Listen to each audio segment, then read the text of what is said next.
Ayatollah Ali Khamenei, যার একটি ডাকে তেহরানের রাজপথ প্রকম্পিত হতো, যার হুঙ্কারে ঘুম হারাম হতো ওয়াশিংটন আর তেল আবিবের। দীর্ঘ কয়েক দশক ধরে তিনি ছিলেন পশ্চিমা শক্তির গলার কাটা। কিন্তু আপনি কি জানেন, এই ক্ষমতাশালী সাম্রাজ্যের নেপথ্যে এমন একজন মানুষ ছিলেন যাকে বলা হয় ইরানের ছায়া শাসক। পশ্চিমা গোয়েন্দা সংস্থাদের কাছে তিনি এক মূর্তিমান আতঙ্ক। লোকে বলে তিনি তার বাবার চেয়েও খ্যাপাটে এবং আরো বেশি আগ্রাসী। বলছি আয়াতুল্লাহ খামেনির দ্বিতীয় পুত্র মোস্তফা খামেনির কথা।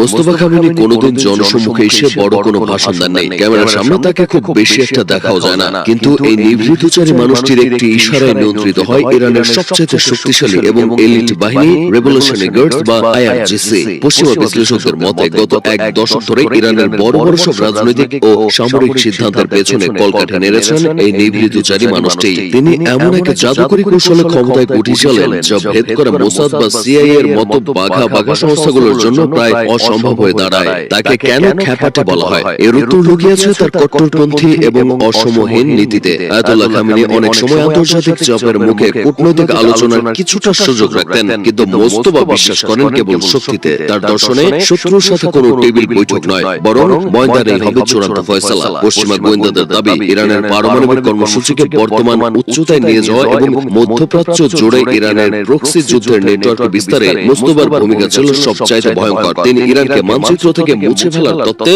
তার বাবার চেয়েও কয়েক ধাপ এগিয়ে। কেবল সামরিক শক্তি নয়, মোস্তফা খামেনি একজন উচ্চ শিক্ষিত এবং প্রখর ধীর সম্পন্ন ধর্মীয় পণ্ডিত। ইরানের পবিত্র নগরী কোমে তিনি দীর্ঘ সময় ধরে উচ্চতর ধর্মীয় পাঠদান করেছেন। সামরিক বাহিনীর উপর প্রভাব এবং গভীর আধ্যাত্মিক জ্ঞান, এই দুইয়ের দুর্লভ মিশেল তাকে ইরানের পরবর্তী সর্বোচ্চ নেতা বা রাহবার পদের সবচাইতে শক্তিশালী দাবিদার করে তুলেছে।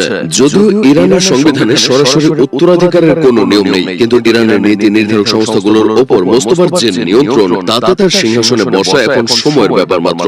বাবার প্রয়াণের পর ইরান এখন এক নতুন ঐতিহাসিক সন্ধিক্ষণে দাঁড়িয়েছে। মোস্তফা খামেনি কি পারবেন তার বাবার রেখে যাওয়া সেই বিশাল সাম্রাজ্য ধরে রাখতে, নাকি তার এই খ্যাপাটে মেজাজ এবং উগ্র কৌশল ইরানকে নিয়ে যাবে এক মহাপ্রলয়ের দিকে? বিশ্ব রাজনীতিতে এখন একটাই প্রশ্ন, বাবার ছায়া থেকে পুরোপুরি বেরিয়ে মোস্তফা যখন পূর্ণ শক্তিতে আত্মপ্রকাশ করবেন, তখন মধ্যপ্রাচ্যের স্থিতিশীলতা এবং পৃথিবীর মানচিত্র কতটা বদলে যাবে? মোস্তফা খামেনি, যিনি নীরব থেকে সবচেয়ে বেশি শব্দ করেন, যার রহস্যময়ী হাসি বলে দেয় আগামীর ইরান হবে আরো অনেক বেশি কঠোর, আরো অনেক বেশি অপ্রতিরোধ এবং পশ্চিমা বিরোধী। পর্দার আড়ালের এই রহস্যময় সম্রাটই কি তবে হতে যাচ্ছেন 21 শতকের সবচেয়ে প্রভাবশালী এবং আলোচিত মুসলিম লিডার, যার ভয়ে তটস্থ থাকবে পুরো পশ্চিমা বিশ্ব? উত্তরটি হয়তো লুকিয়ে আছে আগামীর মহাকালের গর্ভে। তবে একটি বিষয় নিশ্চিত, মোস্তফা খামেনির হাত ধরে ইরান এখন এক নতুন এবং ভয়ঙ্কর রোমাঞ্চকর যুদ্ধ পদার্পণ করতে যাচ্ছে।